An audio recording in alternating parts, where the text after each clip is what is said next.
এবার এস আলম সংশ্লিষ্টতার অভিযোগে 456 কর্মকর্তার বিরুদ্ধে ব্যবস্থা নিল ইউনিয়ন ও ফার্স্ট সিকিউরিটি ইসলামী ব্যাংক। যথাযথ প্রক্রিয়া অনুসরণের তোয়াক্কা না করে এস আলমের নিয়োগ দেওয়া ইউনিয়ন ব্যাংকের 262 কর্মকর্তাকে চাকরিচ্যুত করা হয়েছে।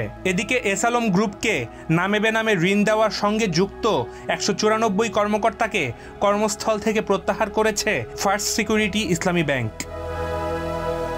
ফার্স্ট সিকিউরিটি ইসলামী ব্যাংকে শাস্তি পাওয়া কর্মকর্তাদের 24 জনই চট্টগ্রামের বিভিন্ন শাখার ম্যানেজার ছিলেন। সূত্র অনুযায়ী ব্যাংক দুটি গত 18 নভেম্বর এই সিদ্ধান্তের কথা সংশ্লিষ্ট কর্মকর্তাদের জানিয়ে দিয়েছে। জানা গেছে 17 নভেম্বর ইউনিয়ন ব্যাংকের পরিচালনা পর্ষদের সভায় খরচ কমাতে 262 কর্মকর্তাকে চাকরিচ্যুতির সিদ্ধান্ত হয়। জানা যায় চাকরিচ্যুত ব্যক্তিদের সবাই গত ফেব্রুয়ারিতে নিয়োগ পেয়েছেন।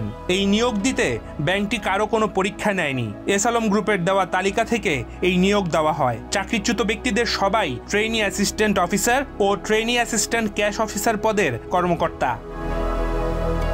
এদিকে নানা অনিয়মের সঙ্গে জড়িত থাকায় এস আলমের ঘনিষ্ঠ 24 শাখা ব্যবস্থাপক সহ 194 কর্মকর্তাকে প্রত্যাহার করেছে ফার্স্ট সিকিউরিটি ইসলামী ব্যাংক। তাদের বিরুদ্ধে অর্থ পাচার ও নামে বেনামে বিভিন্ন প্রতিষ্ঠান তৈরি করে এস আলমকে ঋণ দেওয়ার অভিযোগ আনা হয়েছে।